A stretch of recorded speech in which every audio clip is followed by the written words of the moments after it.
अस्सलाम वालेकुम। आपने इस वीडियो के अंदर हम डेरिवेटिव ऑफ ट्रिग्नोमेट्रिक फंक्शन से रिलेटेड दो डिफरेंट क्वेश्चन सोल्व करेंगे, जिसमें हमारे पास आया था x is equal to A cos T plus sine T और y is equal to A sine T minus T cos T. यहाँ पर हमारे पास हम देख सकते हैं कि x और y एक थर्ड वेरिएबल t पे डिपेंड कर रहे हैं। तो ये हम लोग इस क्वेश्चन को सोल्व करेंगे, जिसमें हमारे पास चेन रूल यूज होगा। और दूसरा क्वेश्चन हमारे पास आया था कि अगर हमारे पास कोई गिवन, जैसे हमारे पास दिया गया y is equal to ten x का square root plus ten x का square root plus ten x का स्क्वायर रूट, और प्रूफ दिया गया हमारे पास 2y minus one d y over d x is equal to second square. तो हम इस तरह के क्वेश्चन को सोल्व करेंगे कि जिसमें हमें दिया गया हो कि हमने कोई प्रूव करना होता है, मतलब रिक्वायर्ड फॉर्म हमने कैलकुलेट करनी होती है। तो इस तरह के दो डिफरेंट क्वेश्चन सोल्व करेंगे कि जिससे रिलेटेड, जिसकी वजह से आपको डेरिवेटिव ऑफ ट्रिग्नोमेट्रिक फंक्शन से रिलेटेड सभी तरह के क्वेश्चन सोल्व करने के काबिल हो जाएंगे। हमने अपनी पहली दो वीडियोस के पहले दो पार्ट के अंदर हमने फर्स्ट पार्ट में क्या देखा था कि हमने derivative of trigonometric functions with respect to by definition calculate कैसे करते हैं, और उसके अलावा हमने देखा था कि इसको बेसिक फार्मूला से कैसे कैलकुलेट करते हैं। और सेकंड वीडियो के अंदर हमने पार्ट 2 के अंदर ट्रिग्नोमेट्रिक फंक्शंस के डेरिवेटिव के पार्ट 2 के अंदर हमने यही देखा था कि हमारे पास बेसिक रूल्स के जरिए जो हम कुछ क्वेश्चंस को सोल्व किया था, और उससे रिलेटेड क्वेश्चन देखा था और एक चेन रूल का देखा था। अब इस क्वेश्चन में हम इन दो क्वेश्चंस को देखेंगे तो हमारे पास तमाम जो हमारे पास डेरिवेटिव ऑफ ट्रिग्नोमेट्रिक फंक्शन से रिलेटेड जैसे भी क्वेश्चंस बन सकते हैं वो आप करने के काबिल हो जाएंगे इंशाल्लाह। तो हम इन क्वेश्चन को सॉल्व करते हैं। इससे पहले अगर आपने वीडियो का पार्ट 2 और 1 नहीं देखा तो वो लाजमी देख लें, ताकि आप लोगों को बेटर अंडरस्टैंडिंग हो जाए कि डेरिवेटिव ऑफ ट्रिग्नोमेट्रिक फंक्शंस के रिलेटेड किस तरह के क्वेश्चंस बन सकते हैं और हमने इनको कैसे यूज करना है और किस तरह से हमने इनको डेरिवेटिव फाइंड करना है। तो सबसे पहले हम इस क्वेश्चन को सोल्व करते हैं। हमारे पास गिवन क्वेश्चन है if x is equal to a cos t plus t sin t और y हमारे पास a sin t minus t cos t। हमें कहा गया कि dy ओवर dx फाइंड करें। हम देख सकते हैं कि हमारे पास x जो है हमने फाइंड क्या करना है dy ओवर dx,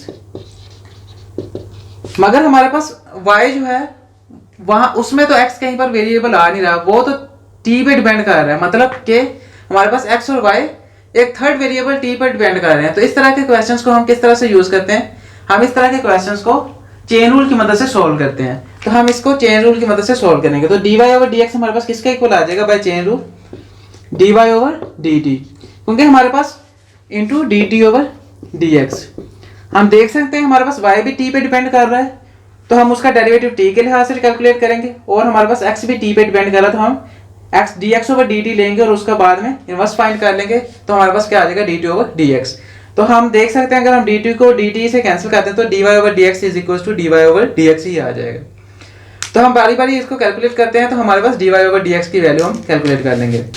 तो हमारे पास y इक्वल है y is equal to a sin t minus t cos t।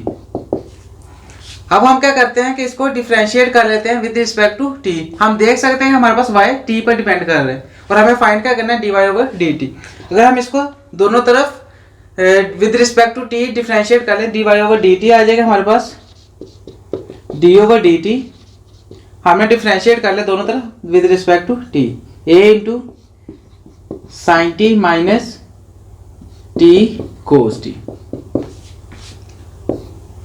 अब नेक्स्ट हमारे पास क्या आ जाता है, हम देख सकते हैं कि a हमारे पास कोई कांस्टेंट है, और कांस्टेंट अगर किसी फंक्शन के साथ मल्टीप्लाई हो रहा हो तो हमारे पास कांस्टेंट बाहर आ जाता है और हम फंक्शन के साथ डेरिवेटिव अप्लाई कर देते हैं। तो किसके इक्वल आ जाएगा d over dt of sin t minus t into cos t। अब नेक्स्ट स्टेप में हमारे पास किसके इक्वल आ जाएगा a इंटू, यहाँ पर हमारे पास दो फंक्शंस के दरमियान नेगेटिव आ रहा है, तो हमारे पास अलग-अलग से डेरिवेटिव अप्लाई हो जाएगा। तो ये किसके इक्वल आ जाएगा d ओवर dt ऑफ, इसको मैं लिख लेता हूँ इक्वल। तो ये हमारे पास किसके इक्वल आ गया d over dt of sin t minus d over dt of t into cos t। तो ये हमारे पास डेरिवेटिव किसके इक्वल आ जाएगा। नेक्स्ट स्टेप में हम देख सकते हैं कि डेरिवेटिव ऑफ sin t का डेरिवेटिव हमारे पास किसके इक्वल होता था cos t के। तो ये किसके इक्वल आ जाएगा cos t इंटू एंगल का डेरिवेटिव dt ओवर dt। तो dt ओवर dt को हम क्या लिख सकते हैं 1, क्योंकि हमारे पास ऊपर नीचे वेरिएबल सेम है। और यहाँ पर हमारे पास नेक्स्ट स्टेप में हमारे पास टी और कोस टी, हमारे पास दो फंक्शंस आपस में क्या कर रहे हैं, मल्टीप्लाई हो रहे हैं। अगर दो फंक्शंस आपस में मल्टीप्लाई हो रहे हो तो हम क्या करते थे, उनके ऊपर प्रोडक्ट रूल यूज करते हैं, ताकि हमारे पास, क्योंकि हमारे पास दोनों का प्रोडक्ट आ रहा है, तो प्रोडक्ट रूल यूज करने से हमारे पास क्या होता है, प्रोडक्ट रूल, हमारे पास प्रोडक्ट रूल होता है पहला वैसे दूसरे का डेरिवेटिव प्लस दूसरा वैसे ही पहले का डेरिवेटिव। हमने यहाँ पर प्रोडक्ट रूल यूज कर लिया, तो ये किसके इक्वल आ जाएगा, ए कोस टी, बल्कि हमारे पास ए कोस टी नहीं आएगा, ए हमारे पास मल्टीप्लाई हो रहा है। यहाँ पर हम देख सकते हैं कि ए हमारे पास सभी के फंक्शन के साथ मल्टीप्लाई हो रहा है अंदर, तो हमारे पास यहाँ पर भी ए कंप्लीट के साथ मल्टीप्लाई हो रहा है। तो ये हमारे पास, इसको इस तरह से मैं लिखा रहने देता हूँ, ए मल्टीप्लाई हो रहा है हमारे पास सभी के साथ, माइनस, इसको सिंप्लीफाई कर लेते हैं, d t into cos t का डेरिवेटिव हमारे पास किसके इक्वल आ जाएगा, minus sine t into d t over d t, d t over d t हमारे पास किसके इक्वल है, 1 के एंगल का derivative, plus cos t into d t over d t हमारे पास किसके इक्वल आ गया, 1 के, क्योंकि ऊपर नीचे वेरिएबल हमारे पास क्या है, सेम आ रहे हैं। तो ये किसके इक्वल आ जाएगा, a into cos t minus, ये किसके इक्वल आ गया, minus t sine t plus cos t. और यहां पर हम देख सकते हैं कि हमारे पास, अगर हम इसको और सिंप्लीफाई कर लें तो ये, अगर ए को भी हम अंदर मल्टीप्लाई कर दें तो किसके इक्वल आ जाएगा, ए कोस टी को, ए हमारे पास सभी के साथ, सभी फंक्शन के साथ मल्टीप्लाई हो रहा था, सभी से हमने कॉमन लिया था, तो ये किसके इक्वल आ गया, ए कोस टी, और ये नेगेटिव भी अंदर मल्टीप्लाई कर देते हैं तो किसके इक्वल आ जाएगा, हमारे पास प्लस, नेगेटिव नेगेटिव प्लस हो जाएगा, और ए को अगर मल्टीप्लाई करें किसके इक्वल आएगा, ए टी साइन टी, और हमारे पास इस नेगेटिव को मल्टीप्लाई किया तो वो नेगेटिव आ जाएगा, और ए को मल्टीप्लाई किया तो ए कोस टी हमारे पास आ गया। तो हमारे पास प्लस ए कोस टी माइनस ए कोस टी हमारे पास कट गया, तो आंसर किसके इक्वल आ गया, ये हम क्या फाइंड कर रहे थे, d y over d t, तो d y over d t हमारे पास किसके इक्वल आ गया, ए टी साइन टी। हमने d y over d t find कर लिया। अब नेक्स्ट हमने क्या फाइंड करना है, d t over d x.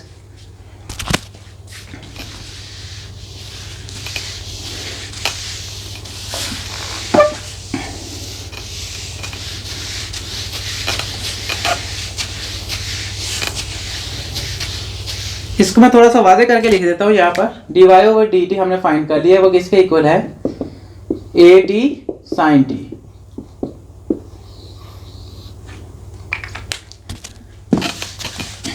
Next हमने फाइंड करना है d x over d t, क्योंकि हमारे पास एक्स गिवन है, इसको हम टी के लिहाज से डिफ्रेंशिएट करेंगे। एक्स हमारे पास किसके इक्वल है, ए cos T plus sine T, अगर हम दोनों तरफ डिफरेंशिएट करते विद रिस्पेक्ट टू टी, हमारे पास किसके इक्वल आ जाएगा, D x over d T, किसके इक्वल आ गया, D over d T of A cos T plus sine T. और यहां पर भी हम देख सकते हैं कि हमारे पास कांस्टेंट फंक्शन, हमारे पास कांस्टेंट ए आ रहा है, जो कि हमारे पास इस फंक्शन के साथ मल्टीप्लाई हो रहा है, तो हम इस कांस्टेंट को बाहर ले लेंगे, तो हमारे पास डेरिवेटिव आ जाएगा d over d T of cos T plus sine T. और अब इसका हम डेरिवेटिव फाइंड कर लेते हैं, तो ये किसके इक्वल आ जाएगा, ए हमारे पास वैसे ही आ गया। अब दो फंक्शंस हमारे पास क्या हो रहे हैं, ऐड हो रहे हैं, तो इनके ऊपर अलग-अलग से डेरिवेटिव अप्लाई हो जाएगा, तो ये किसके इक्वल आ गया, D over d T of cos T plus D over d T of sine T. तो ये हमारे पास किसके इक्वल आ गया, ए कोस टी का डेरिवेटिव हमारे पास किसके इक्वल होता है, minus sine t into d t over d t, d t over d t हमारे पास किसके इक्वल था, 1 के, plus derivative of sine t, sine t का डेरिवेटिव हमारे पास किसके इक्वल होता है, cos t into d t over d t हमारे पास 1 होता है, तो उसको लिखने की जरूरत नहीं। तो ये किसके इक्वल आ गया हमारे पास, माइनस, बल्कि इसको ऐसे ही लिख देता हूँ, minus a sine t plus cos t. तो ये हमने क्या फाइंड कर लिया, d x over d t. हमें जरूरत क्या है, हमें रिक्वायर्ड क्या है, हमें d t over d x find करना है, तो हम d t over d x क्या किसके इक्वल आ जाएगा हमारे पास, 1 over minus a sine t plus cos t. अब क्योंकि हम 1 के नीचे डिवाइड कर देंगे तो हमारे पास उसका रिवर्स आ जाएगा dt ओवर dx। अब हमने dy ओवर dt भी फाइंड कर लिया और dt ओवर dx भी फाइंड कर लिया। अब हमें क्या, हमें dy ओवर dx फाइंड करना है, तो हम इसको चेन रूल के अंदर अप्लाई कर देंगे।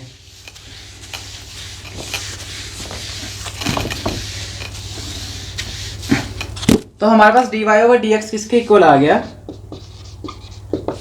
dy ओवर dt हमारे पास किसके इक्वल है, at sin t,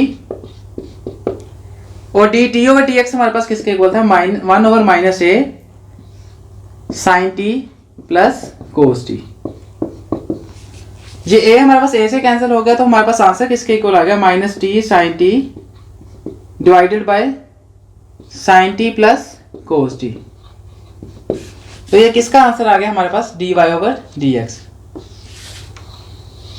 तो इस तरह से हमने, अगर हमारे पास कोई गिवन क्वेश्चन था जहां पर हमारे पास x और y किसी थर्ड वेरिएबल t पर डिपेंड कर रहे थे, तो इस तरह के क्वेश्चंस के लिए हमने dy ओवर dx किस तरह से फाइंड किया कि हमने बाय यूजिंग चेन रूल हमने इस तरह के क्वेश्चंस को सोल्व कर लिया और उसका आंसर फाइंड कर लिया इजीली। अब हम नेक्स्ट क्वेश्चन देखते हैं हमारे पास, जिसमें हमने रिक्वायर्ड फॉर्म प्रूव करना है, उस क्वेश्चन को हम किस तरह से सोल्व करेंगे।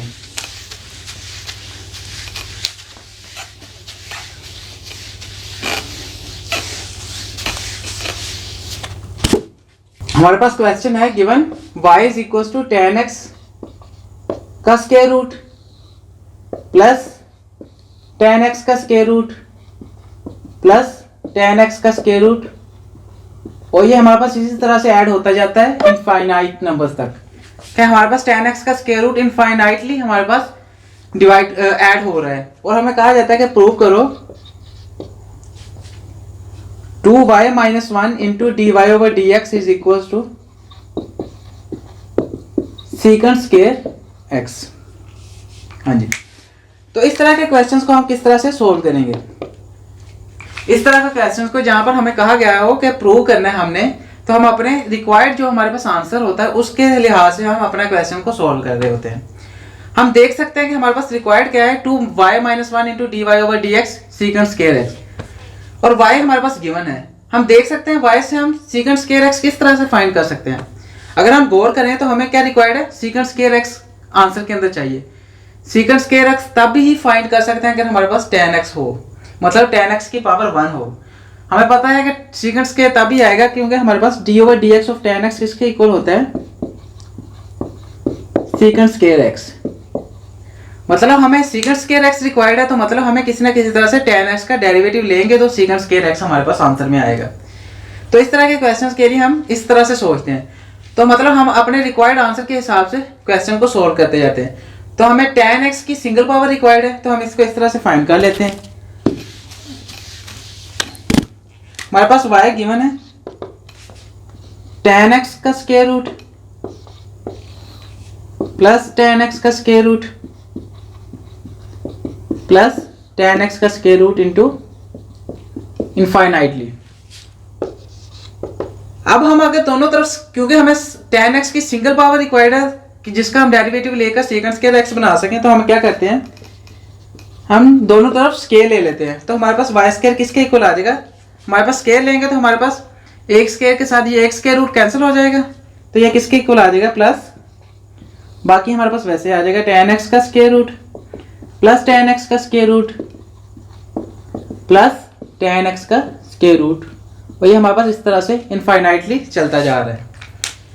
अब हम देख सकते हैं कि हमारे पास ये पार्ट जो है वो हमारे पास फिर y ही बन रहा है, क्योंकि हमारे पास tan x का स्क्वायर रूट इनफाइनाइटली जमा हो रहा है।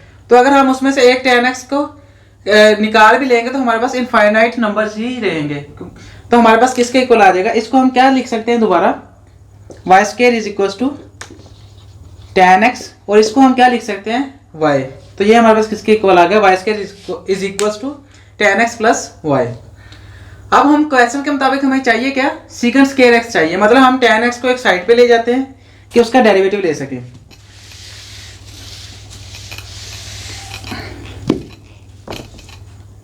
तो ये किसके इक्वल आ जाएगा हमारे पास, y स्क्वायर माइनस 1 y को हम साइड पे ले आए तो किसके इक्वल आ गया, tan x के। अब हमने सीकेंट स्क्वायर x बनाना है, तो हमें दोनों तरफ डिफरेंशिएट कर देते हैं विद रिस्पेक्ट टू x। तो ये किसके इक्वल आ जाएगा हमारे पास, d over d of x of y square minus y is equal to d over d of x of tan x।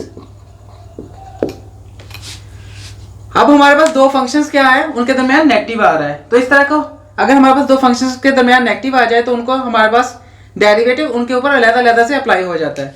तो ये किसके इक्वल आ जाएगा, d over d of x of y square minus d y over d x आ गया। और इधर हमारे पास डेरिवेटिव किसके इक्वल आ गया, tan x का डेरिवेटिव किसके इक्वल होता है हमारे पास, सीकंड स्क्वायर x, जो हमारे पास बेसिक फार्मूला जो होता है tan x का उसके मुताबिक into D x over d x, angle का हमारे पास साथ में डेरिवेटिव आ गया। तो ये हमारे पास किसके इक्वल आ गया। अब इस डेरिवेटिव को हम सोल्व कर लेते हैं। तो ये हमारे पास किसके इक्वल आ गया।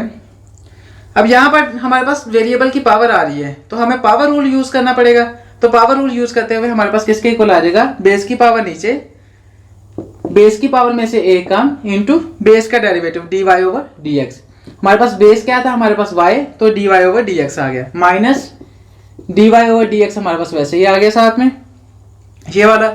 और ये हमारे पास किसके इक्वल आ गया, secant square x into D x over d x, ऊपर नीचे वेरिएबल सेम है तो किसके इक्वल आ जाएगा 1 के। अब नेक्स्ट स्टेप में हमारे पास किसके इक्वल आ गया, 2y into d y over d x minus d y over d x is equal to secant square x. अब हमने सीकंड स्क्वायर एक्स फाइंड कर लिया। तो हम देख रहे हैं कि हमारे पास साथ वाले क्वेश्चंस जो बाकी पार्ट है वो साथ खुद ब खुद ही सोल्व हुए जा रहा है। तो हमें रिक्वायर्ड क्या, d y over d x हमने कॉमन ले लेना है तो हमारे पास बाकी फॉर्म आ जाएगी, क्योंकि हमारे जो रिक्वायर्ड होता है उसके हिसाब से हम अपने क्वेश्चन को सोल्व करते जाते हैं। तो अगर हम d y over d x को कॉमन ले लें तो हमारे पास किसके इक्वल आ जाएगा, 2y minus 1 into d y over d x. क्योंकि हमने d y over d x को कॉमन लिया तो हमारे पास इस पार्ट में से 2y बच गया और इस पार्ट में से हमारे पास d y over d x को कॉमन लिया तो हमारे पास 1 रह गया। तो ये किसके इक्वल आ गया हमारे पास, सीकंड स्क्वायर एक्स का। तो हमने प्रूव कर दिया कि हमारे पास अगर हमें y इज इक्वल टू ये हमारे पास tan x का square root plus tan x का स्क्वायर रूट, इस तरह से हमारे पास इनफाइनाइटली tan x का स्क्वायर रूट ऐड हो रहा हो तो उसका हमारे पास जो हमें रिक्वायर्ड प्रूव था वो 2y minus 1 into d y over d x is equal to secant square x होगा, वो हमने फाइंड कर लिया स्टेप बाय स्टेप। तो इस तरह की कोई भी अगर क्वेश्चन आ जाए तो हमको उसको इस तरह से प्रूव करते हैं कि हम अपने रिक्वायर्ड जो हमारे पास आंसर होता है उसके मुताबिक उसको सोल्व कर रहे होते हैं।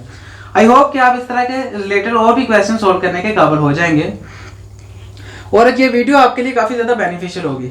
अगर आपको इस वीडियो से रिलेटेड कोई भी क्वेश्चन हो तो आप मुझे कमेंट कर सकते हैं, मैं कोशिश करूंगा कि जल्द से जल्द आपका रिप्लाई दिया जाए। और अपनी नेक्स्ट वीडियो के अंदर हम ट्रिग्नोमेट्रिक इनवर्स ट्रिग्नोमेट्रिक फंक्शंस इसी तरह से क्वेश्चन सोल्व करेंगे उसके, और उससे रिलेटेड डिफरेंट हमारे पास जो कॉन्सेप्ट्स हैं उनको रिवाइज करेंगे और देखेंगे कि इनवर्स ट्रिग्नोमेट्रिक फंक्शंस का डेरिवेटिव हम किस तरह से फाइंड करते हैं। उस वीडियो का लिंक मैं इसी वीडियो के डिस्क्रिप्शन के अंदर प्रोवाइड कर दूंगा आपको। उसके अलावा अगर आपको ये वीडियो पसंद आई हो तो इस वीडियो को लाजमी लाइक कीजिएगा और हमारे चैनल को लाजमी सब्सक्राइब कीजिएगा ताकि जैसे नई वीडियो अपलोड हो जल्द से जल्द आप उन वीडियोस को देखते जाओ।